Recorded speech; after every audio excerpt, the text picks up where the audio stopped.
예, 안녕하세요, 여러분. 오늘 사회 2단원 우리가 알아보는 고장 이야기 두 번째 시간을 갖도록 하겠습니다. 사회교과서 52쪽부터 54쪽까지입니다.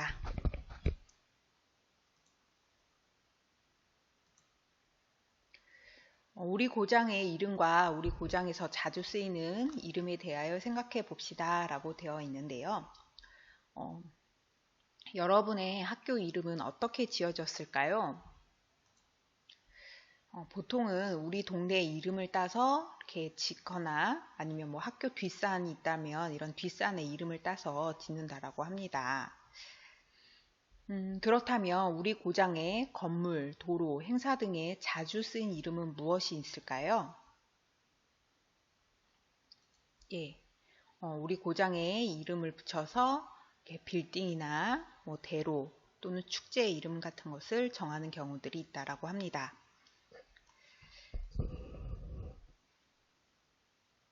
그러면 영상을 통해서 이런 다양한 지명들이 어떻게 지어지게 되었는지 한번 살펴보도록 하겠습니다.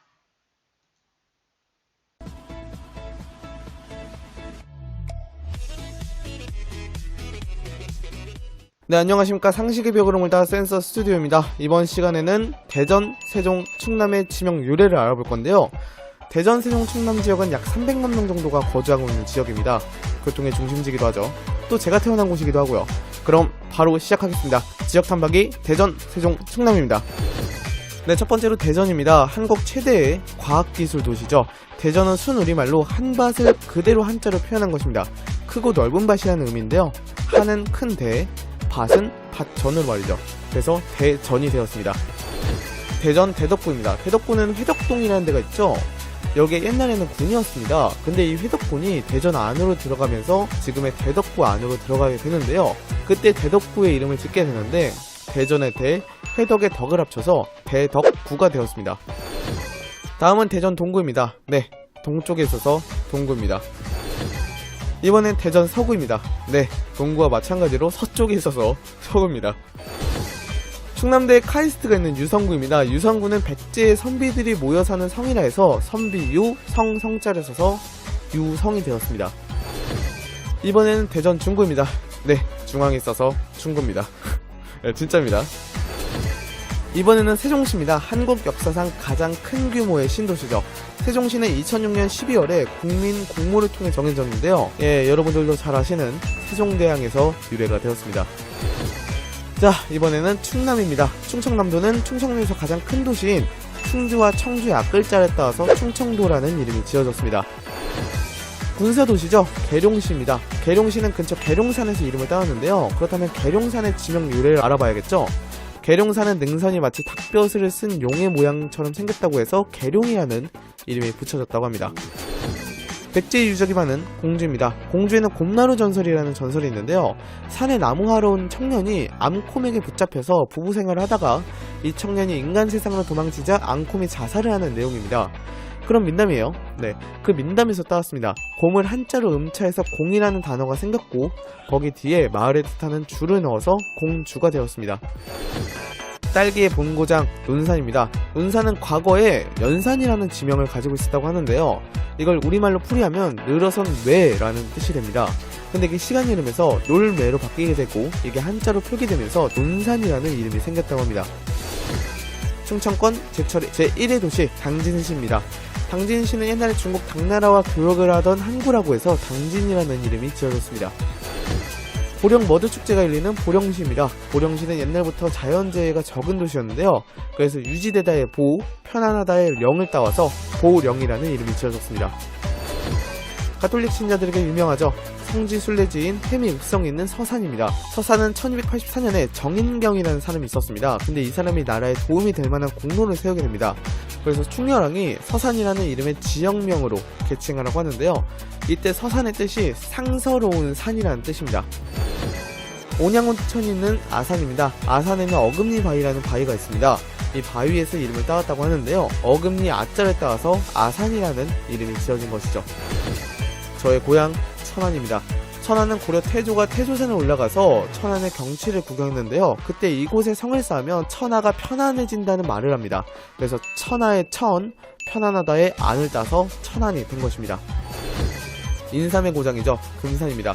금산은 고려시대 때 김신이라는 사람에 의해 정해졌다고 합니다. 아직 가설이긴 합니다만 이 김신이라는 사람의 이름을 따서 금산이라는 이름을 지었다고 합니다.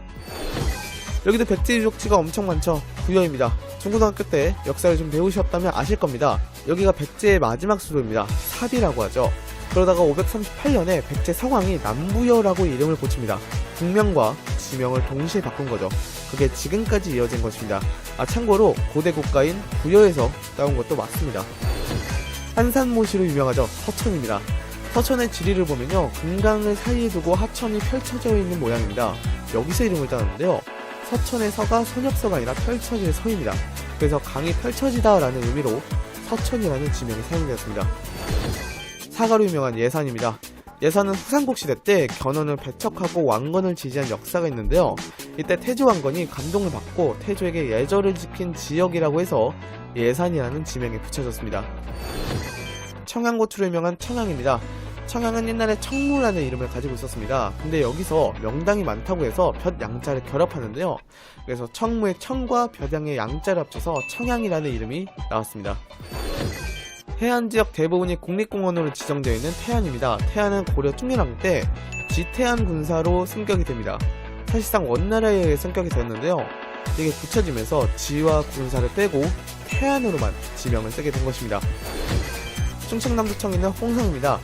지금의 홍성은 옛날에 홍주와 결성이라는 지역이 합쳐져서 생긴 지역인데요, 눈치채셨겠지만 홍주의 홍과 결성의 성을 합쳐서 홍성이라는 지명이 탄생했습니다.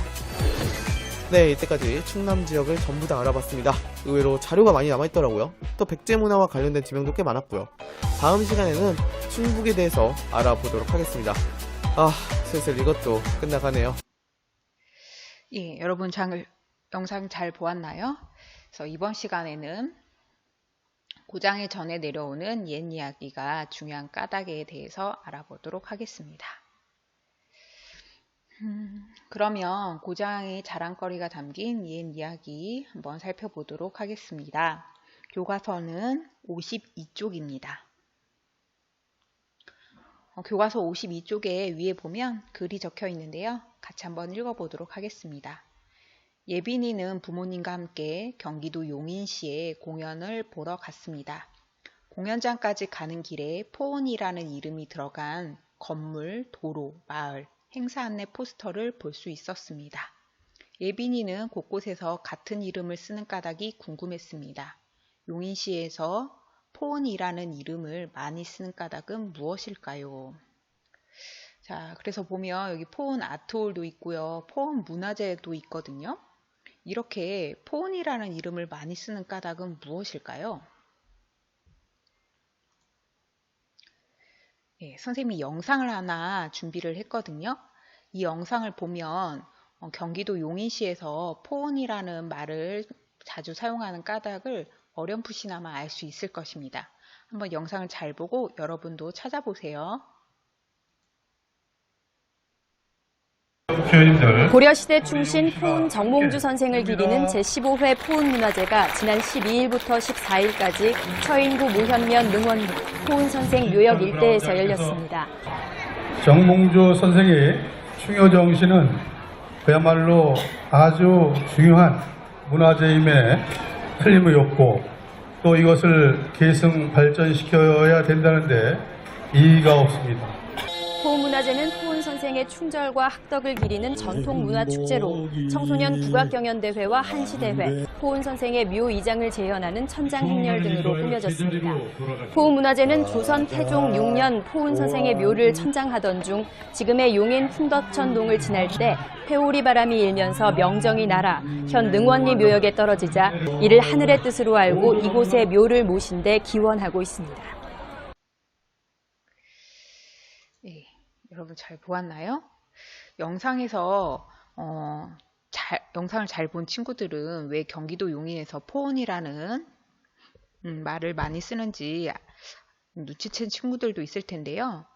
아직 눈치를 못 챈 친구들이 있을 수도 있어서 교과서 53쪽을 보면서 조금 더 자세히 알아보도록 하겠습니다. 교과서 53쪽입니다. 경기도 용인시에 전해 내려오는 옛 이야기로 포온이라는 이름을 여러 곳에 사용하는 까닭을 알 수 있습니다. 라고 되어 있는데요. 그러면 만화를 한번 봅시다. 정몽주는 고려시대의 뛰어난 학자입니다. 그리고 정몽주는 포온이라는 호를 사용했다고 합니다. 호는요, 이름 외에 편하게 부를 수 있게 지은 이름인데요. 오늘날로 따지면 일종의 별명 같은 거라고 보면 돼요. 근데 우리가 이제 별명을 부를 때 가끔 가다가 이제 친구를 이제 기분 나쁘게 놀리거나 하는 별명을 부를 때도 있는데요. 여기서 말하는 호는 그런 별명이 아니라요.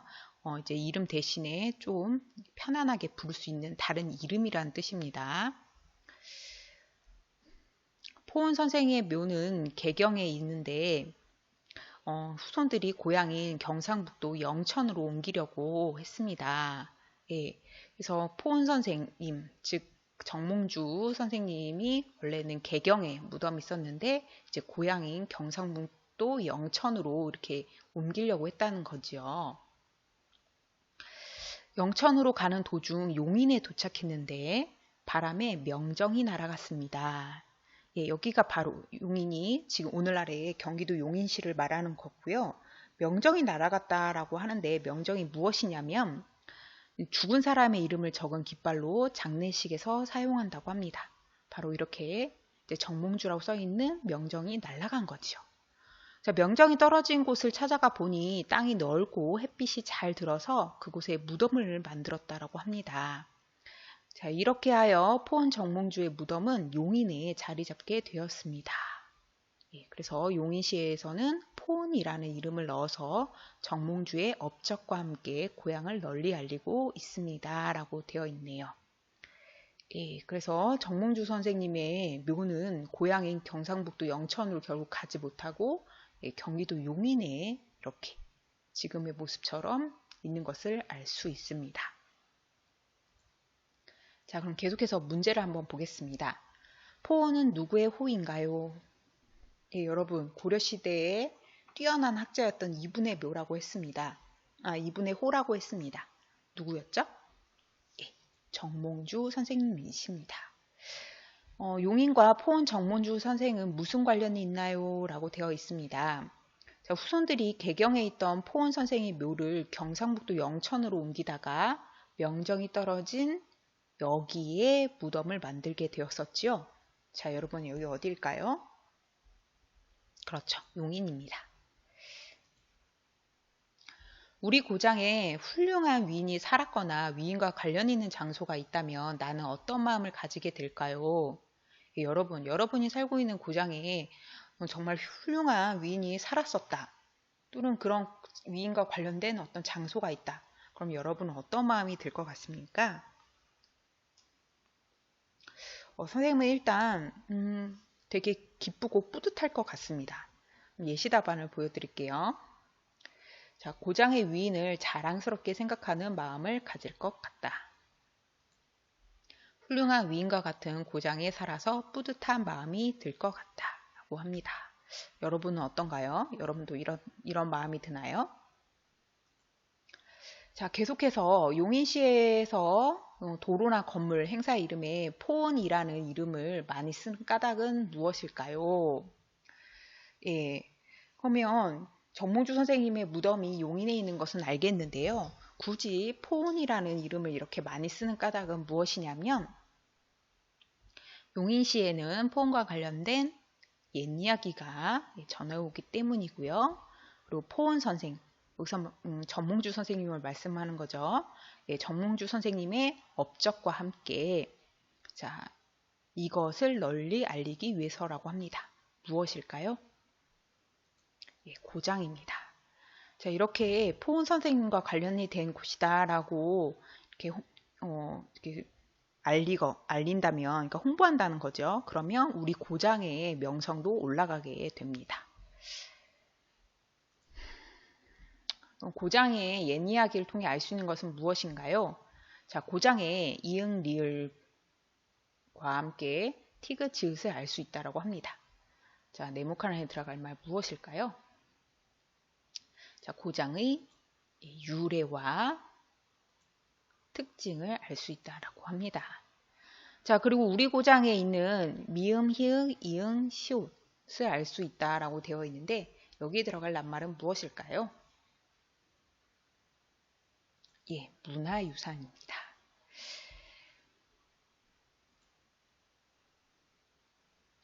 자, 그럼 옛날 사람들의 생활 모습과 자연환경을 알 수 있는 옛 이야기를 살펴봅시다 라고 해서요.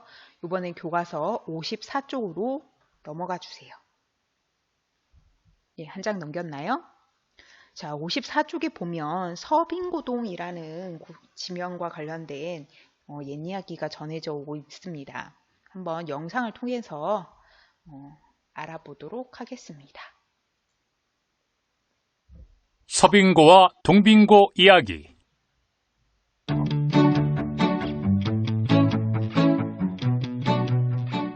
여러분, 이게 무슨 소리일까요? 한번 맞춰보세요.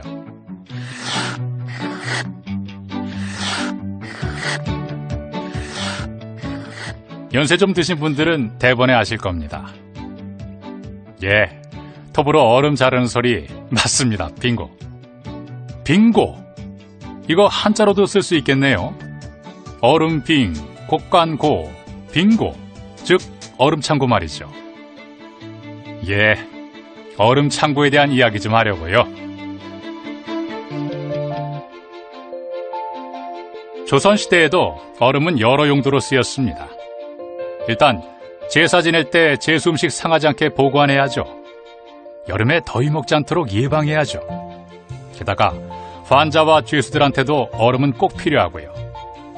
조선시대 한양 사람들은 한강에서 얼음을 얻었습니다.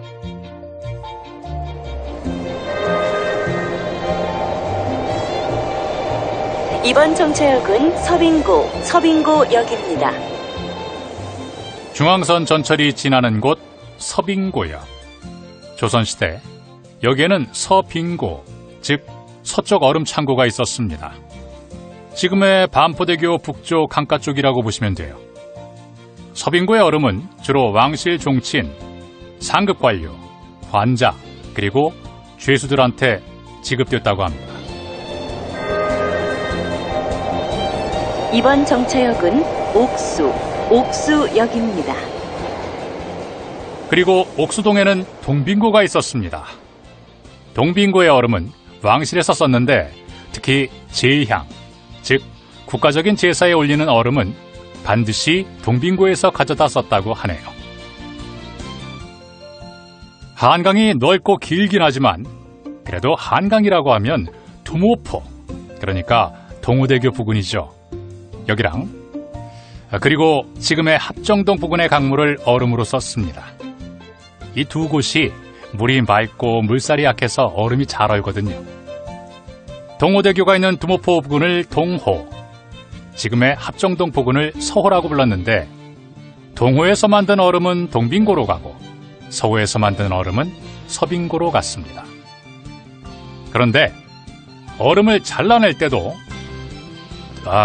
정부 규격이라고 해야 하나? 뭐 그런 게 있었다네요.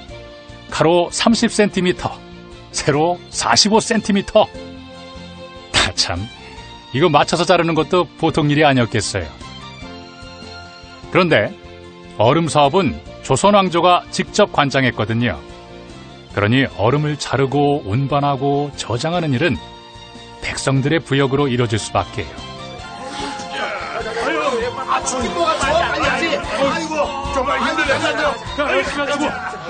추운 겨울, 새벽 2시부터 해 뜨기 전까지 얼음을 잘라내는 건 보통 일이 아니었죠.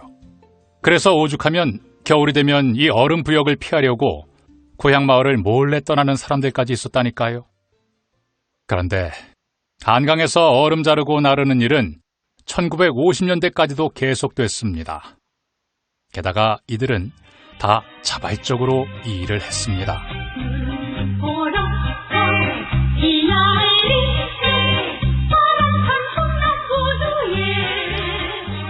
예, 대방직후 터진 6.25 전쟁으로 먹고 살기 힘든 서민들이 한강으로 나와서 그 힘겨운 얼음 작업을 했던 거죠. 이제 추운 겨울날 전철을 타고 한강을 건널 때면 한 번쯤 강물을 바라봐 주세요. 그리고 살기 위해 추운 날 새벽 동상이 걸린 손으로 얼음을 차르고 날랐던 사람들, 내 아버지 혹은 나 자신일 수도 있는 그 사람들의 모습을 한번 떠올려 주세요.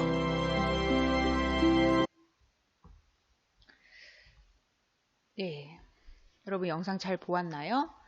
그래서 옛날 사람들의 생활 모습이나 자연환경을 알 수 있는 이야기를 살펴봅시다 하고 서빙고동 이야기가 나왔습니다. 같이 한번 보겠습니다. 자, 서울특별시 용산구에는 서빙고동이라는 곳이 있습니다. 빙고는 옛날에 얼음을 저장했던 창고입니다. 옛날에는 냉장고가 없어서 겨울철에 강이 얼면 얼음을 잘라 창고에 저장했다가 여름에 꺼내 사용했습니다.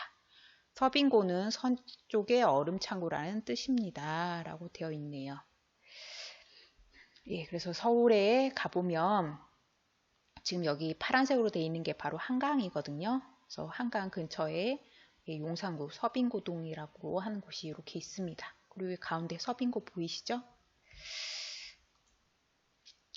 자, 그럼 서빙고라는 말이 무엇이었는지 한번 다시 정리해 보도록 하겠습니다.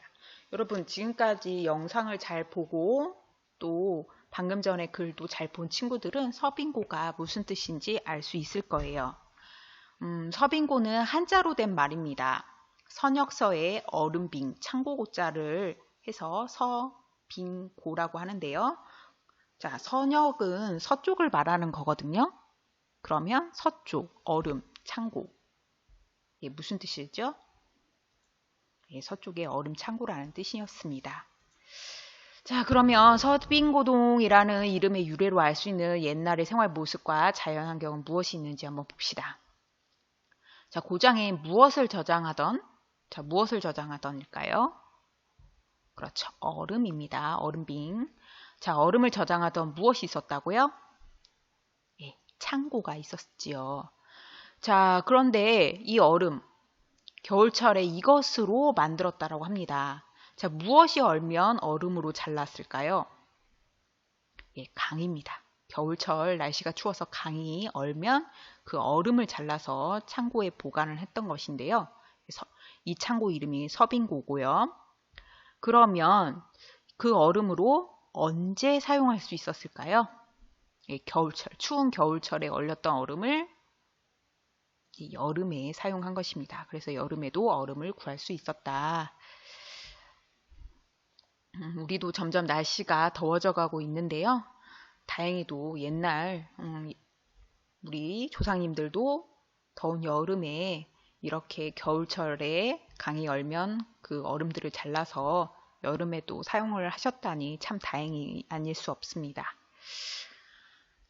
자, 그럼 고장에서 전해 내려오는 옛 이야기로 알 수 있는 것은 무엇인가요? 옛 이야기로 옛날 사람들의 이것이나 이것을 알 수 있다고 합니다. 무엇과 무엇을 알 수 있을까요? 예, 생활 모습이나 자연환경을 알 수 있다고 합니다.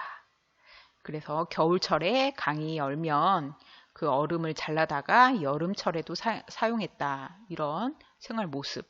그리고 겨울에는 추워서 강이 얼어서 얼음을 구할 수 있었다. 뭐 이런 자연환경 등도 알 수 있다는 거죠. 자, 그리고 우리 고장의 유래나 특징을 알 수 있습니다. 자, 오늘의 알짜 정리입니다. 자, 고장의 옛 이야기, 용인시. 우리 용인 나왔었죠? 포은 정몽주 선생님이 무덤이 있던 곳. 그래서 포은 정몽주의 무덤이 만들어지게 된 이야기가 전해 내려온다. 건물, 도로, 행사의 이름에 포은이라는 말을 넣어서 선생의 업적을 생각하고 고장을 알린다. 자, 서빙고동입니다. 옛날에 얼음을 저장하는 창고가 서쪽에 있었기 때문에 서빙고동이라는 이름이 붙여졌다고 합니다. 교과서 54쪽 우리 다 배운 내용이거든요. 마지막으로 한번 각자 읽어보면서 이번 시간 정리했으면 좋겠고요. 예, 그러면 우리 고장의 이러한 예니아 듣기들이 중요한 까닭은 무엇일까요? 이런 예니아기가 중요한 까닭은 오늘날 우리 고장의 유래나 특징을 알 수 있게 해주고요. 그리고 고장의 고유한 특징이 담겨져 있어 건물, 도로, 행사의 이름 등으로 사용할 수가 있고요. 그리고 옛날 사람들의 생활 모습이나 자연환경을 알 수 있게 해준다고 합니다. 자, 오늘 공부를 하는 데에 도움을 준 자료들입니다. 여러분 그러면 고생하셨고요. 앞으로 남은 2단원도 열심히 공부하시기 바랍니다. 수고하셨습니다.